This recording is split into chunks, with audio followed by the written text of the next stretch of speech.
This podcast is being brought to you in part by the veteran-founded Hero Soap Company located in Phoenix, Arizona. In today's environment, we must be aware of the products we apply to our skin. As a two-time cancer survivor, I cannot afford to take chances, and I use these products myself. The soaps will leave you feeling clean and refreshed. All the products made by the Hero Soap Company are made in the United States with the highest quality ingredients sourced from companies in the United States whenever possible. The products are made in small batches to ensure high quality and contain premium essential oils and fragrance. All Hero soaps are created without synthetic colorants, parabens, and sulfates that are irritating to the eyes, skin, mouth, and lungs, and are cruelty-free, meaning these products are not tested on animals. Each 5-ounce bar of soap is handmade in Phoenix, Arizona, and the body wash is available in 8 ounces with such refreshing scents as the woods, tea tree, lavender, the fields, bourbon, lime, the pines, and Arctic. You will absolutely love this soap. Please also check out their gear for sale. All the products are reasonably priced. Being veteran-founded, the company understands the dedication and sacrifice that each family makes to serve their country. A portion of sales is donated back to charities that are focused on helping veterans and our first responders. Over 1,200 bars have been sent to our deployed troops. Please check out their website, herosoapcompany.com, for pricing and a detailed description of all the products. When ordering, use the code RAP for a 10% discount. The company information will be listed in the podcast notes and featured on the podcast website, Facebook group, page, and the podcast Instagram. Audio Jungle.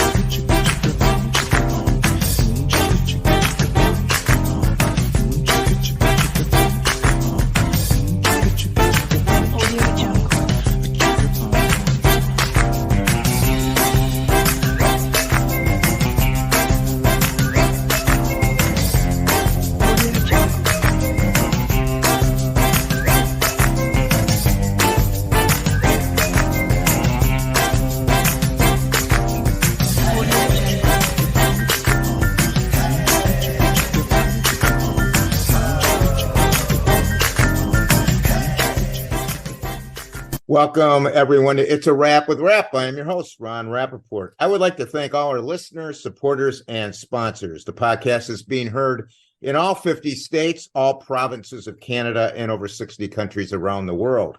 The podcast has been ranked by FeedSpot as one of the top 35 overcoming adversity podcasts on the web from thousands in that category, and is ranked by traffic, social media followers, and content freshness. Please visit the podcast website, itsawrapwithrap.com, for all the episodes and to order logo merchandise, of which a portion of sales is donated to various charities, and other information regarding the podcast. This podcast features people who have overcome life's challenges and adversities, people who can inspire, motivate, and educate us on an assortment of topics. My guest today is Kim Sorrelle.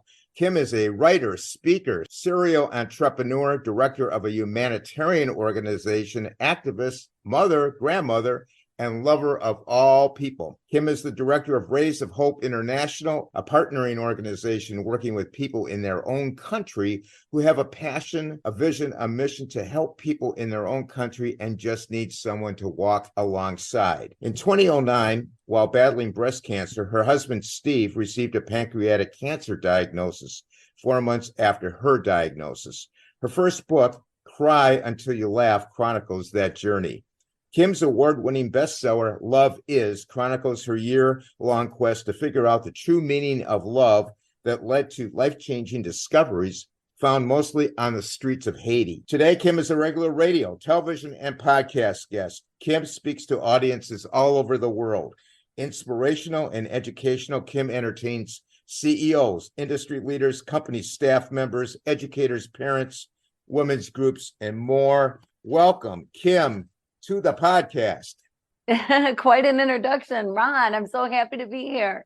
We're so happy to have you. Honored to have you. And yes, well, you've got a lot of accolades there. You've done a lot, and happy to give you those accolades. Tell us about your adult years before your breast cancer diagnosis, you being a serial entrepreneur, and your family life, your husband, children, and all that. Yeah, well, I was going to be the first woman president That was my goal when I was in high school. And I had Honorable goal. thank you. And I had my life laid out in front of me. I knew exactly what I needed to do to get there. And I didn't think a husband and kids would fit into that plan. But I did know if I ever were to meet somebody, he had to have two things. He had to be over 6 foot tall because my 5'0" mom married a short man, and I wanted to give my kids a chance at some height. And he had to be really good looking because I wanted him to be good looking in my wedding pictures. And so I was obviously a very deep thinker. And so May of my senior year in high school, this tall, dark, handsome man walked in the room. And 10 days later, I asked him to marry me, and he said yes. And we got married a little less than a year later, and kids started coming a couple years after that. I've got 5 kids. But yeah, I started my first business right out of high school and have been in business ever since. It's a lot of years. So I've enjoyed business. It's been great. I coached for 25 years, varsity volleyball and basketball, and done a lot of fun things in life. What kind of businesses did you have? Well, we started out with commercial buildings, commercial industrial buildings, and leased space. But I had a golf course and event facilities where we did catering. We did the whole thing, separate, whatever, a couple different facilities. And one point in time had a grocery store on St. Croix. Have done different things throughout the years. But the one thing that remained the constant was the golf course and event facilities. Sounds great. Now 2009 rolls around and you and your husband are empty nesters and you receive a breast cancer diagnosis. Tell us about that time and what happened 4 months later concerning your husband. Yeah, Ron, I think you can probably relate to a lot of this, unfortunately. Yeah. And anybody else who's ever gotten a diagnosis. But, I expected this lifetime movie moment where my husband and I would be sitting across the desk from a doctor, holding hands, holding on to each other, and the doctor would deliver the news in this dramatic moment. But it didn't happen anything like that. I got a phone call on a Friday afternoon, blah, blah, you've got breast cancer. We'll call you on Tuesday. And it just was like a sucker punch. Like I didn't even know what to say or how to say it. And I cried. I called my husband. I could barely get words out. He was home in a flash and did exactly the right thing. If anybody's ever wondering, what do you do in this moment? My husband did exactly the right thing. He just held me. We just held on to each other. And that's exactly what I needed right then. And so, Absolutely. yeah, right? Yeah, absolutely. Mine came pretty much like yours in the form of a phone call. And of course, I'm sure you had a mammogram and all that stuff. So I'm sure you probably had some idea that it was a possibility, right? Well, I did, but I was paddling down the river of denial, Ron. I thought, oh gosh, there's no breast cancer in my family. I'm in my 40s. I didn't fit any of the categories that I had children, like certain things that make you a higher percentage of having breast cancer. Yeah. I didn't fall under any of those. And so I even fought getting the mammogram. I thought it was just the medical community wanting more money. There's nothing in my family. Why am I doing this? And that led to an ultrasound that led to a biopsy. And even with that, I was like, there's no way, there's no way they're going to call and say that it is. And so I think that's why I was so shocked when they called and did say it was, because I wasn't expecting it. I didn't think it could be possible. Similar to myself, because with male breast cancers, the chances are 1 in 1,000. And I don't have any history of it in my family as well, but there it is, Yeah, right. It's like somebody just hit you with a sledgehammer, and you're pretty much like you said, in shock, Yeah, and you're thinking, what the heck? What even just happened, right? I mean, it just comes out of left field. Right, So, right. Yeah. Now tell us about. Did you have a time? Did you have a time leading up to that phone call that you were nervous, thinking that you could get that phone call? Yeah. Yeah. I mean, but again, it was 1 in 1,000 chance. And they didn't really see anything on the mammogram. I mean, they saw, they did the ultrasound and they said, we don't know, it might be calcium deposits or whatever. So yeah, it was, but yeah, I was kind of like in denial. It's not going to be, but Hmm. sometimes they come out of left field. Tell us about that time and 4 months later, considering your husband.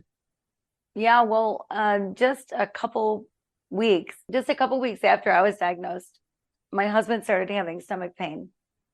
So he went to the doctor. Where was the pain coming from? Well, he didn't know at the time, and it was unique pain to him. It wasn't pain that he'd experienced before. And so he went to the doctor, and the doctor said, "Oh, it's just nerves because of what your wife is going through. And so take some Rolaids or some Tums or whatever."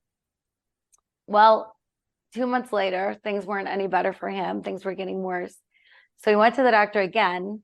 And again, the doctor said, "Oh, it's just nerves. Take some Rolaids." But he did make an appointment for my husband to see a gastro specialist. So the day before my husband's appointment, which was 2 months later, we waited 2 months for that appointment. The day before, the day of his appointment, I had surgery the very next day and a colonoscopy. So if you've ever had a colonoscopy, you know that you don't really leave your house the day before. You need to be close to your bathroom and you really don't want to be anyplace else. Right. So my husband went by himself to the doctor. And I was so sad that the timing worked out like that because I was having my second surgery the next day, and the timing just was crappy. And I was the mouth. He was the quiet guy, and I was the mouth, and I would be demanding a test and asking questions, and he wouldn't be so demanding. And he came home, and I said, "What they say?" And he said, "Same thing. Take some Tums." I was like, "Oh my word." I couldn't believe it. It was so frustrating because waiting for that appointment. And then a PA says, "Take some Tums." So the next day I had surgery, and a week later, I was still in bed. They found bladder cancer when they did. We had a complete hysterectomy because the kind of breast cancer I had with hormone receptors, it was necessary for me to have the hysterectomy. And they found bladder cancer at the same time. So my recovery was a little different than it would have been just with the one surgery. And so I was still laying in bed in elastic waist pants, watching Grey's Anatomy reruns. And my husband woke up that morning and he was just in pain. And I said, "That's it. You're going to the hospital. Go to the ER. At least they'll run a test. They'll do something. Yeah. They won't just sit on it. They'll do something." So he drove himself to the ER.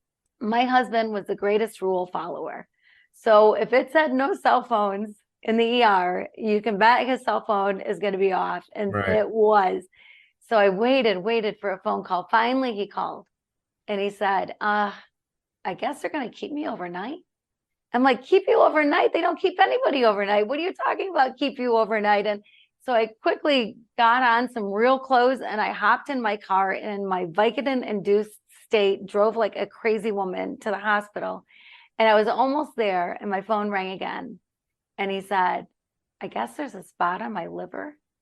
I'm like, "Spot on your liver?" I just started bawling and I pulled in, parked, and I ran inside holding all parts of my body because everything was sore.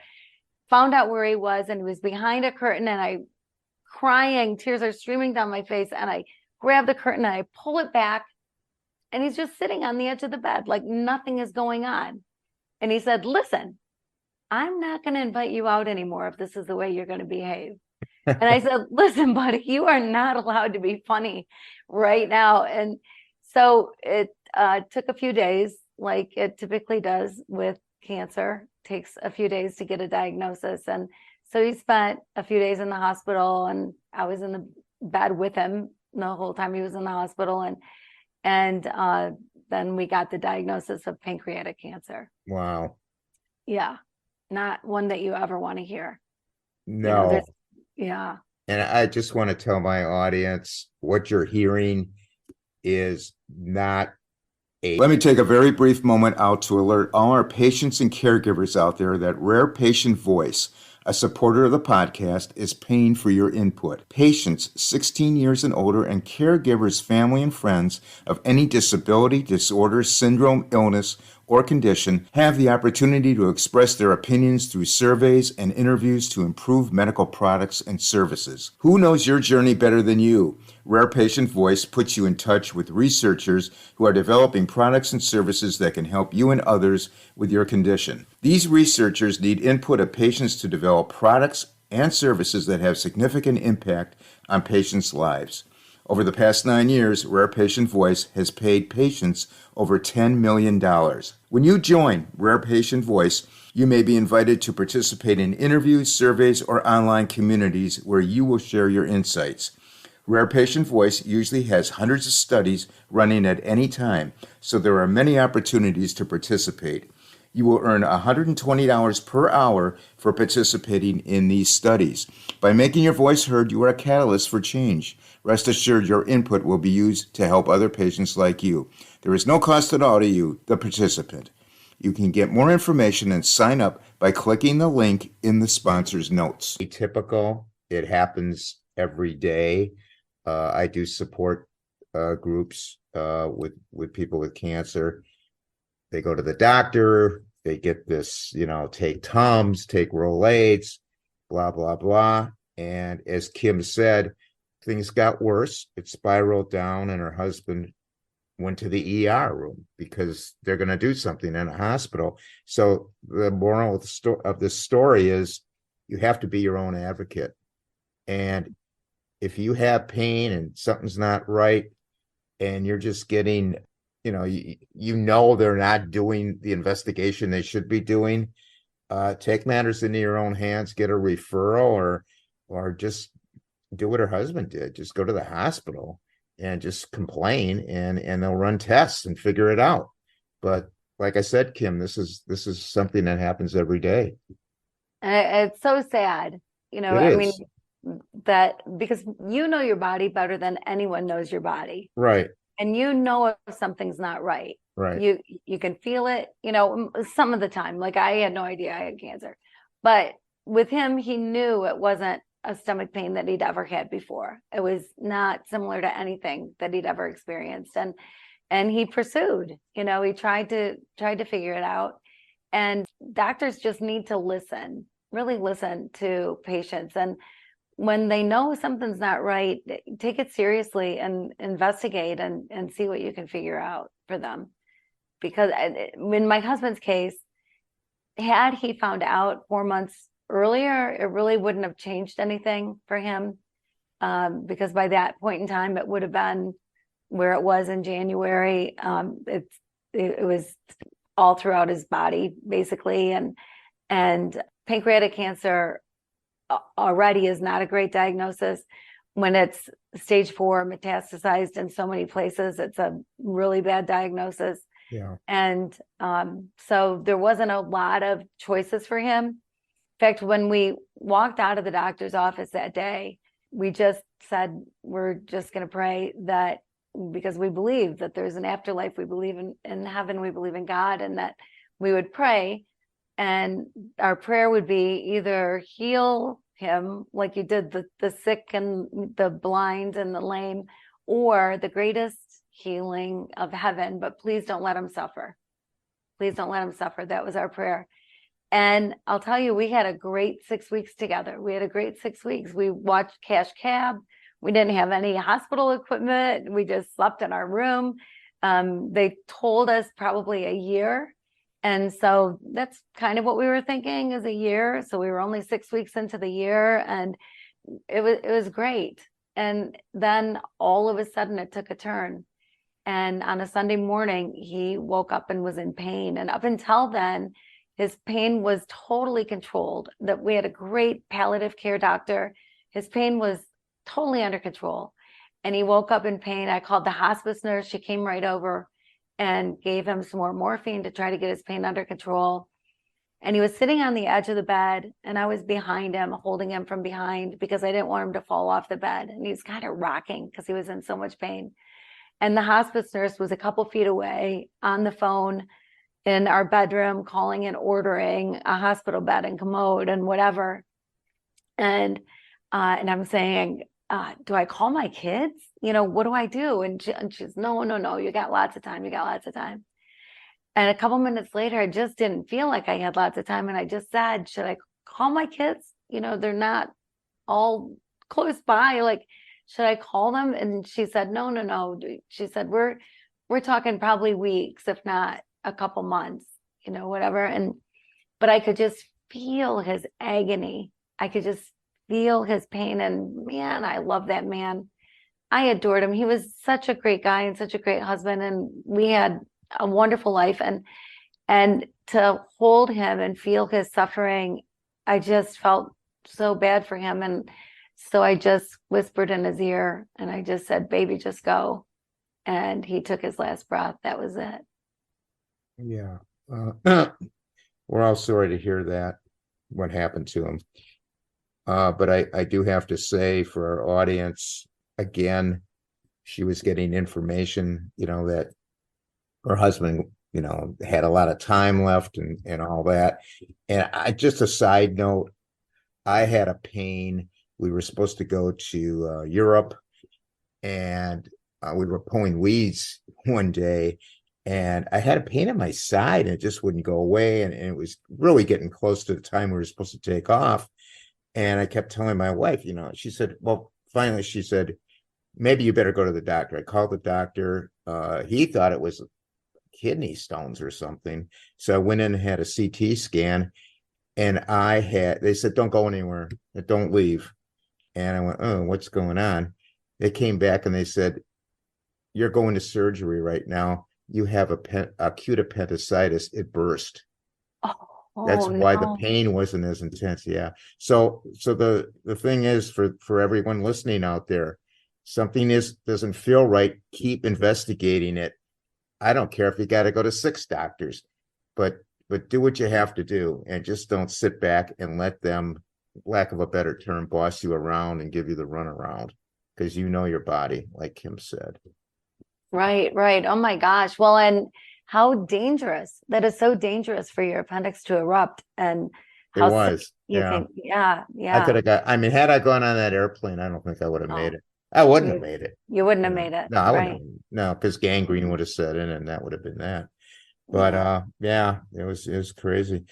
Kind of leads into my next question. What advice do you have for people getting a cancer diagnosis based on your hindsight that you would have done differently? That's a great question. I would say that the things that you need to do are, you do need to be your own advocate. I mean, I got a notebook right away, and I had separate areas, and one for the oncologist and another for the plastic surgeon and another for, whoever, the OB, and then had notes written, and any paper I got, I'd put in that notebook and tried to just really keep track of things. Right. And then the same then for my husband.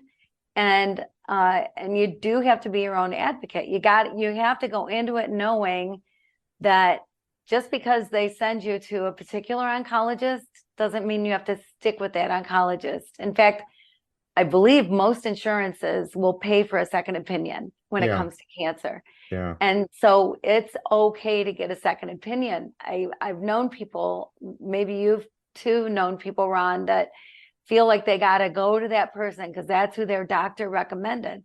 Well, if you're not comfortable with that oncologist, if you want to know if there's another treatment, if there's another way to deal with it, right, then go to somebody else. I was sent to somebody and got there for my appointment, my first appointment, on the, after the phone call, and we're nervous, my husband and I there together. And our time was 10 o'clock in the morning, something like that. By 11, I still wasn't in with the doctor. And so I asked the front desk, and they said, no, she's going to be a while yet. And I said, well, how long of a while? Like, should we go out to lunch? Yeah, go ahead, go out to lunch. And so we did. We went out to lunch, came back, still not there. We went and bought some cards. We were playing gin rummy in the hallway, still not there. Like 4 o'clock in the afternoon, I finally saw her. She came in for 2 minutes, it felt like, and just said, da da da da da, schedule surgery, blah blah, walked out the door. My husband and I just looked at each other like, what just happened? We waited all these hours and this is what we got. And so I knew I was not comfortable with this Yeah, diagnosis. absolutely. Yeah. Yeah. That happened to And me too. Same thing. did it? Yes. Same thing? Yeah, just exactly how you're saying it. Waited forever. Did actually meet the oncologist, was not comfortable with the situation at all. And I found somebody else. Yeah. Yeah. Which It I was almost like encourage divine people to do. intervention. I went back to my GP. I told him what's going on. He goes, I've got somebody for you. I'll make a call right now. And it got me in the next day. Wow. So it can Wow. happen. Yeah. Yep. It sure can. It sure Yeah. can. And the person I ended up with was her specialty was breast cancer, and she was a oncologist and surgeon.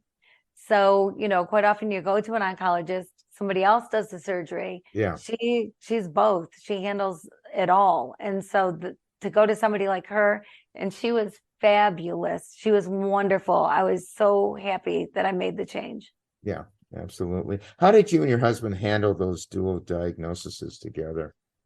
How'd you guys It, handle that? it was an interesting time because, I was 47, my husband was 51, and you think you're going to be that couple that grows old together and be not in your 90s, sitting on a porch in rockers, sipping lemonade and smiling at each other, or whatever couples do in their 90s.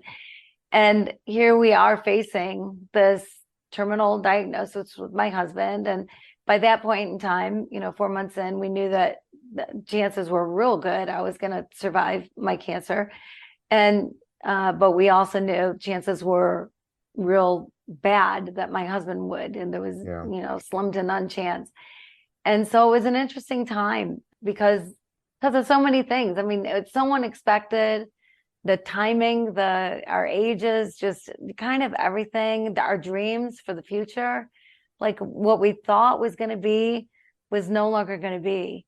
And so we didn't talk about it a ton, to be honest. Every once in a while, I would just start crying because I stayed home. I mean, we just stayed home together during that time. And he really didn't want me to go anywhere, not even the grocery store. Like, he wanted me there every minute. And people were great, family and friends, wonderful, going to the store for us and doing things for us. They were so amazing. But there were times I would just start crying. Yeah. And he would just hold me and he'd say, don't cry for me. Don't cry for me. I know where I'm going. You're the one that has to stay here. And, my husband was, I can't stress enough, he really was a great guy. And to go to heaven at 51 and never pay another bill and never get sick again, no pain, no illness, I cheered him on. I'm like, go you, great for you, sad for me, but great for you. You start journaling by sending out emails about your journey in 2008. Describe the result of that and what it led to. I think it led to a book. It did. Yeah. I went to the bookstore right after I got my phone call on Friday, Saturday morning. I went to the bookstore and everything was either depressing or very medical. And I thought, I want to know what it feels like. I want to know what I'm going to go through. Do I have choices? Are there things that I need to know? That's what I wanted to know. And so I started writing, and kind of as a way to update family and friends instead of making a whole bunch of phone calls. I'm having surgery tomorrow, whatever. But it was so much more than just an update on what was going on medically. And before I knew it, 5,000 people were reading the emails that I was sending out as I was sending them out, because I wrote kind of when I felt like it. And so people all over the world were reading the emails. And then I continued to write. Of course, when my husband was diagnosed, I'm still going through. So it's not like I finished writing, and continued to write after losing my husband. So I wrote for about a year, a little over a year. And I thought that was going to be it. It was very therapeutic for me and touched people. So, it was a win-win. And I had somebody just encourage me to make it a book, and she took it really and made it a book. She made it happen. And so Cry Until You Laugh is the name of that book. And it is is the things that I wrote. It is taken right from that. No rewrite, no anything. It's how I felt in the moment on those particular days. And so that is that book. What was the last line you wrote in that book? I believe it's tomorrow I leave for Haiti, something like that. Yeah. Yeah. What are your thoughts, Kim, about and your personal philosophy on the grieving process? Well, it's interesting because I'm actually writing a book on grieving right now. Really? I have a co-author who is amazing. She's a medium. And so we come from our own unique perspectives, and I think it's going to be a great book. But my part of the thing with grieving is people would tell me I was doing it wrong. And I thought, well, what is right? How do you grieve right? Yeah. And I've heard other people tell other people they're not handling grief right. They're not doing it right. Well, somebody, however many years ago, wrote. The podcast is so happy and proud to have Blue Sky CBD as one of our sponsors and supporters. At Blue Sky CBD, they know that the highest quality CBD starts from the seed. Blue Sky partners with sustainable, responsible farms for superior hemp plants to extract their CBD and other healthful phytonutrients. Each of Blue Sky's products contain high concentrations of CBD for maximum impact, and Blue Sky offers some of the lowest cost per milligram CBD on the market. All Blue Sky's products are THC free and are tested by a third-party laboratory for potency and purity. All this has made Blue Sky one of the only brands trusted by healthcare professionals across the United States.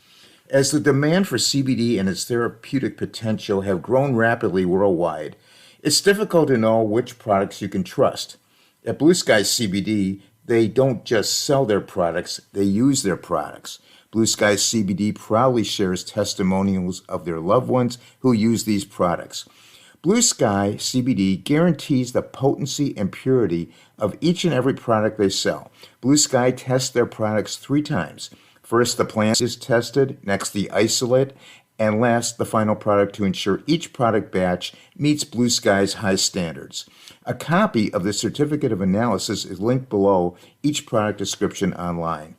The Blue Sky CBD website contains client testimonials, including a case study for each testimonial from people just like you regarding people dealing with severe anxiety and insomnia, high blood pressure, pain management, headache, rheumatoid arthritis and spondylitis, and endocrine balance. Blue Sky even makes the product Pet Love for our canine and feline family members. There is some confusion between medical marijuana, CBDs that contain THC, and the THC-free hemp CBDs within states. Blue Sky CBD uses CBD derived from hemp that is THC-free, which is drug-free and can be sold everywhere legally.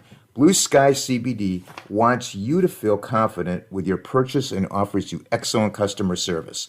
If you are not satisfied with their products, you may request a refund of the full purchase price within 30 days of the product received date. When ordering, please use the podcast link to receive 20% off your initial purchase. The link and website information will be listed in the podcast notes. A list of this is how you grieve, and you do it in this order. So people think if you're not angry and you're not going through the right steps, that you're not doing it right. And for some reason, we feel like we have the liberty to judge other people's grief. Which doesn't make any sense. It doesn't, does it? No. So people are going to grieve the way they're going to grieve, Sure. and the rest of us should back off and give them the freedom to do that. Absolutely. But then Absolutely. I think something else that happens though, Ron, is that when you're grieving, deep in grieving, you can get stuck in it. You can get so stuck in it that you start to think that if you are happy again, if you laugh again, that you're somehow dishonoring the person you lost. Right. That how can you be happy when they're gone? And I just believe the opposite is true. I think the way to honor whoever it is that you've lost is to live fully, live completely, live a life of service, help other people, but be happy and fully live, fully engaged with the people around you. I think that is the most honoring way. But I think sometimes people need permission to come out of that grief. It's okay. Yeah. It's okay to laugh again. And I think any way somebody grieves that makes them feel comfortable is the way they grieve, and that's it. I don't think anybody needs to tell anybody how to grieve. I definitely agree with you there. 2010, you complete the breast cancer journey. And what did you decide going forward? I know Haiti was involved. Can you tell us about that?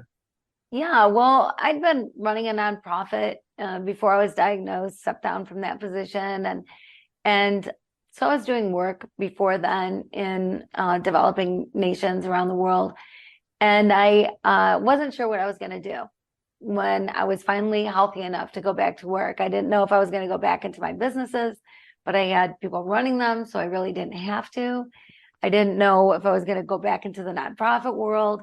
And I happened to run into a man who was running an organization that my father and I had started 10 years before then. And I ran into him between Christmas and New Year's at a grocery store. And I said, hey, do you need any help? And I said, how about the books? And he said, oh, sure. Oh my gosh, if you could do the books. I said, yeah, great. So January 1, I started out as a part-time bookkeeper for this organization, Rays of Hope. And 12 days later, there was an earthquake in Haiti that killed 200,000 people. 200,000. 200,000 people. Wow. Yeah. So I went from part-time bookkeeper to 24/7.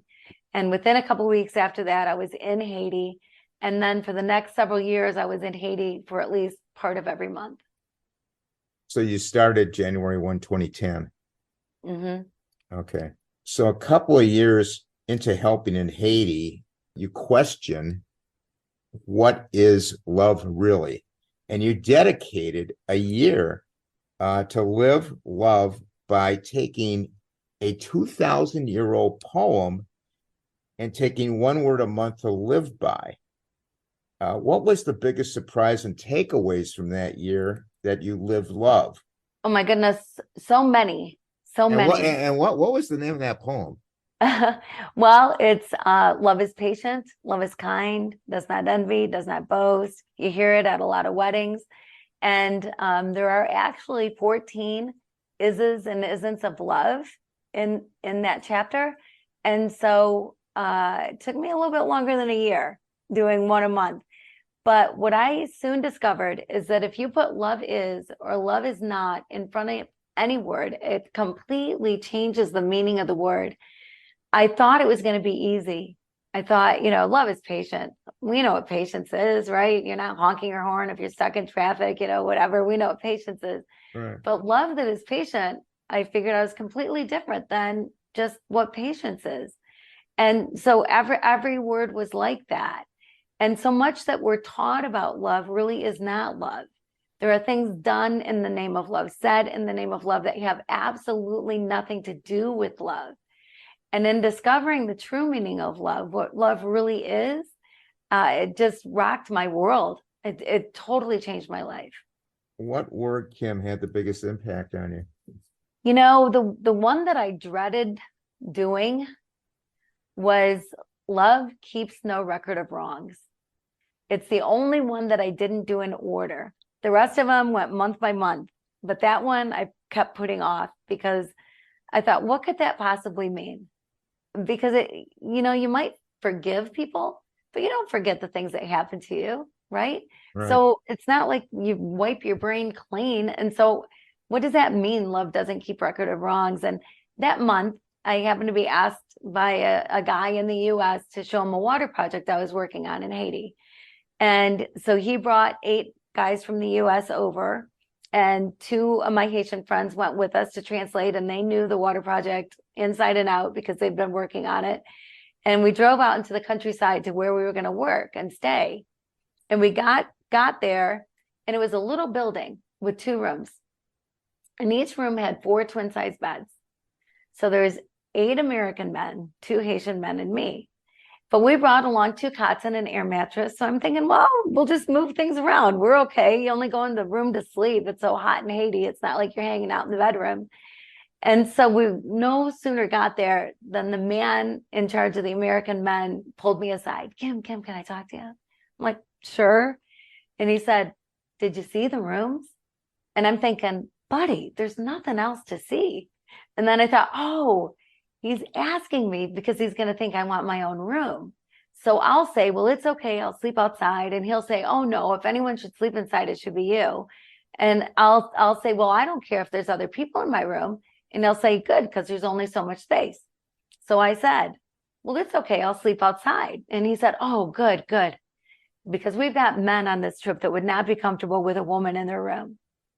Now, what he thought could happen in a room full of people in the middle of the night, I have no idea. I wear pajamas to bed.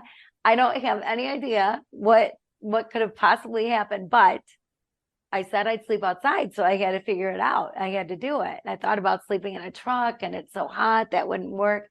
And I saw this piece of plywood being held up by these two wooden structures, and I thought, well, if I put the air mattress under there, at least if it rains, I won't get wet. So the first night, I blow up the air mattress and crawl in, and I'm scared because there are tarantulas and there are snakes. Yeah. There are chupacabras or whatever is lurking in the bushes of Haiti.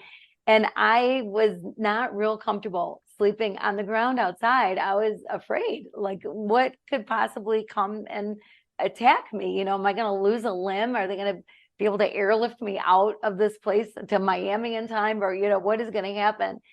And so I just was praying, please don't let anything happen. So I'm on the air mattress that held air for about an hour. And then I'm on gravel. And it was so loud because there were dogs barking and horns honking. And finally, sometime after midnight, that died down. And then shortly thereafter, voodoo drums started in the distance. And then that kept me awake. Finally, that stopped and I was able to doze off. First night came and went, no problem. Second night, same thing, no air in the air mattress. I'm sleeping on gravel, the dogs, the horns, the voodoo drums. Finally, I'm asleep. But I woke up because there was something on my leg. And I thought, oh my word, what could it possibly be? Does Haiti have the anti-venom to whatever is about to bite me? And so I slowly lifted my head and I slowly opened my eyes. And it was a chicken. There was a dang chicken on my leg. I shooed it away. I didn't know whether to be happy that it wasn't something worse or mad that woke me up from the little sleep that I was getting. Well, the third night came and went, no problem. Fourth night, same thing. I'm on the gravel, the dogs, the horns, the voodoo drums, finally asleep. But again, I woke up because again, there was something on my leg. And again, I was scared to death. So again, I slowly lifted my head and I slowly opened my eyes. And again, it was the dang chicken. And again, I didn't know whether to be happy or mad. But that night, we had chicken for dinner. So the fifth night came and went with no problem. And, I have to tell you, Ron, at first I was bitter. I thought, God, would my sons treat a woman like this? I felt like I was being treated subhuman. Yeah. Not just a different gender, but you're less than us. So you go sleep outside, even though I offered, I still felt like, why didn't somebody step up and go, why is Kim sleeping outside? But nobody did. And so I was kind of bitter. And then I thought, bitterness only hurts me. They don't know I'm mad. I'm volunteered to sleep outside. They have no idea that I'm upset. So I can't be bitter. But I was kind of mad. And then it hit me. I was working on Love Keeps No Record of Wrongs. And I finally figured out what it meant. And what it means is, you remember the things that happened to you, but the mood changes, the narrative changes, the tone of the story changes. Instead of these rotten guys that did this rotten thing to me, it's this kind of funny story that made it so I can sleep anywhere in the world and be perfectly comfortable. Because we get to pick how we take anything in, right? We get to pick the tone of the story. And so Love That Keeps No Record of Wrongs just changes the narrative. Wow. And that was the most challenging word. It was. Yeah. Now, there were life-changing discoveries you found on the streets of Haiti. Can you tell us maybe about one of those? Yes. Well, I'll tell you, if I would have only done the first month If all I would have done was the first month, it would have been a victory, because the love is patient is huge when you know what the true meaning is. And we were having a nightmare down at the docks, getting this 40-foot container released from the docks and paying demurrage every day. And it was costing us money. And finally we got it released. And then it was it was one bad thing after a next that kept happening, and everything we did was wrong. And it was just a fiasco. And I was working on Love is Patient. And by now it's the end of the month, because I'd been looking for it everywhere and not figuring it out. And so what I learned about love that is patient is, first of all, I think you're supposed to love everybody. It's really the best way to live, and it's kind of our only job, right? We don't need to judge people. We don't need to condemn people. All you need to do is love people. That's all you need to do. So if you love everybody and you love with love that is patient, you recognize that this is the most important moment of your life. What's in the past is in the past, and what's in the future is yet to come. This is the most important moment. And so you should be fully here, fully engaged, really listening to who it is that you're with. That is love that is patient. And Ron, I stunk at this. I was horrible. I thought I was this grand multitasker. Like, I could think about a meeting I had later and who needed to get to soccer practice, what we were going to have for dinner, and be fully engaged at the same time. Yeah. And I quickly discovered that that is not true. And I needed to focus. I needed to practice and practice and practice this. But when I did, it changed my life, because instead of hearing things that I assume are being said based on what I know about somebody or where we are or whatever it happens to be, I was hearing people's actual words, their actual words. I learned so much when I shut off the rest of the world and truly engaged with who I was with. Everything changed. When you're authentically there, when you're really listening and fully engaged, people know, and they feel loved, because that's what patient love does. Otherwise, if you're distracted, my word, you're not feeling real liked right then. You're not feeling the love, because that's not what love is. It's not what love that is patient is. It's be in the moment, be engaged. Yeah. Now, you write the book, Love Is. Tell us a little bit about it, and what will the reader learn about love from that book? Well, it chronicles my journey, basically. And so it's month by month what I discovered each month. And so I start out each chapter with what I think it is. Love is kind. We all know what kind is. Like, I just quite often thought it was going to be so easy, but it never was. And then I tell the story of what I got hit over the head with to finally realize what the true meaning of whatever it was that I was working on was. And so, I slept outside with the tarantulas and snakes. I got chased by a motorcycle gang. I got lost on a mile-high mountain. Like, crazy things happened that brought me to the revelations that I found. And so I tell those stories, and I just tell people what I know, what I learned about love, and dispel some of the myths about love. Where can your books be purchased? Everywhere.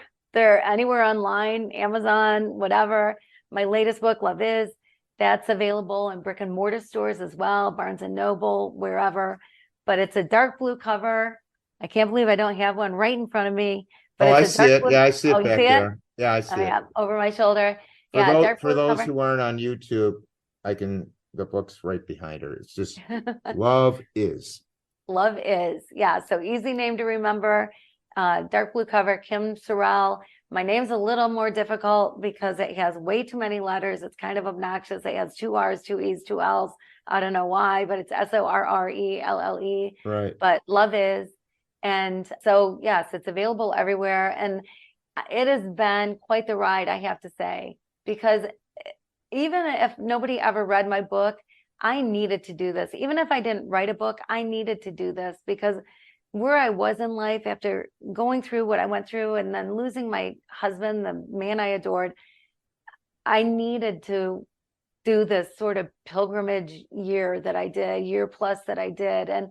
And so it was so good for me. But then to now see how it's helping other people blows my mind. Like it's helping couples. I get emails from couples that have stayed together, or families that had somebody estranged from the family that they're reunited, or just all kinds of wonderful things are happening, and people are buying more than one.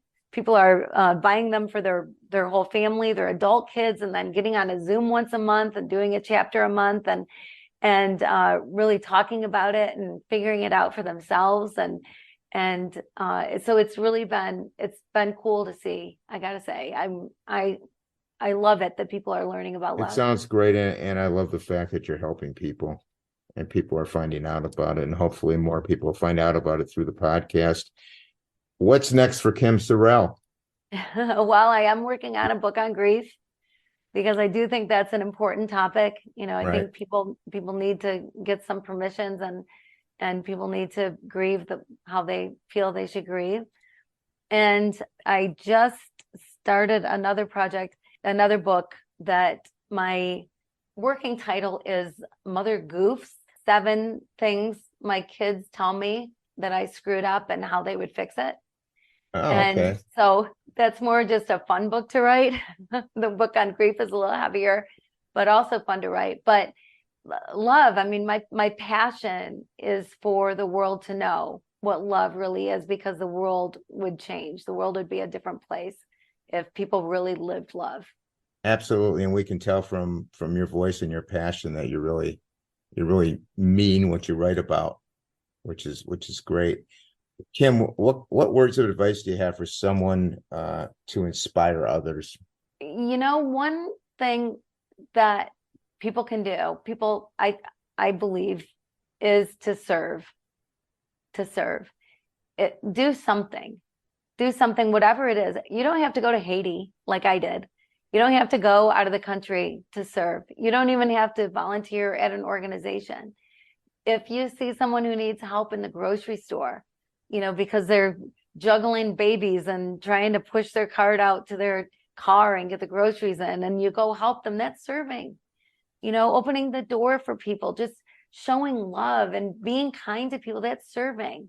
And if everybody did something, whatever it is, the tiniest thing, the biggest thing, somebody's sick and they really need a meal, they send out a card, whatever it is, just serve.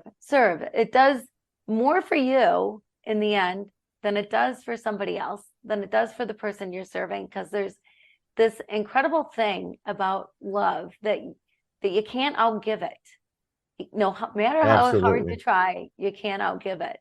And so you want to be happier, you want to have a fuller life, just serve. Great advice. How can people contact you? KimSorrelle.com is my website.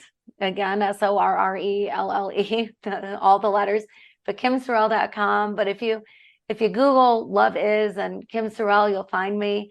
But I've got a free 14-day love challenge on my website. Anyone is welcome to come on and do it. If you sign up for it, I'll even send you for free a WWLD wristband. What would love do? Because I think if you can answer any question that way, then you're going to be doing the right thing. And I'll send that out for free. But it's a free 14-day love challenge. No strings attached. Just come and learn about love. Well, that sounds great. And for our audience, that will be in the podcast notes. I want to thank you, Kim, for sharing your deeply personal story with us. I wish you nothing but success and happiness going forward. And it was just a pleasure to talk to you. Thank you so much for being on. Thank you so much, Ron. It was a pleasure talking to you. And your show should be on everybody's podcast list. Well, we're working on it. You're We're incredible. working on it. Yeah, you're incredible, and your show was great. So Well, thank you Thank for you so how much. you're serving, what you're doing. Well, yeah, and that's how I started this podcast, was to serve, and it makes me happy when I get, and I do get a lot of feedback, that people are happy what I'm doing on the podcast, and we also have a Facebook group as well, and we're doing a lot of good things there too. Comments and suggestions for the podcast, you can email me at itsawrapwithrap gmail.com. Our website is itsarapwithrap.com. All the episodes are on there. The logo store is on there. And half of the sales from the logo merchandise goes to a charity when we change the charities every month or so. And we also have a newsletter, and you can sign up for that on the website. We have a Facebook group, It's a Wrap with Rap, and we're on Instagram, It's a Wrap with Rap Podcast. And now we're on Twitter at Rapper, WRAPPER 130. And we're, of course, all the episodes are on YouTube. It's a Wrap with Rap, the podcast uncut. I want to thank everyone for listening. Want everyone to please stay safe. And for now, it's a wrap.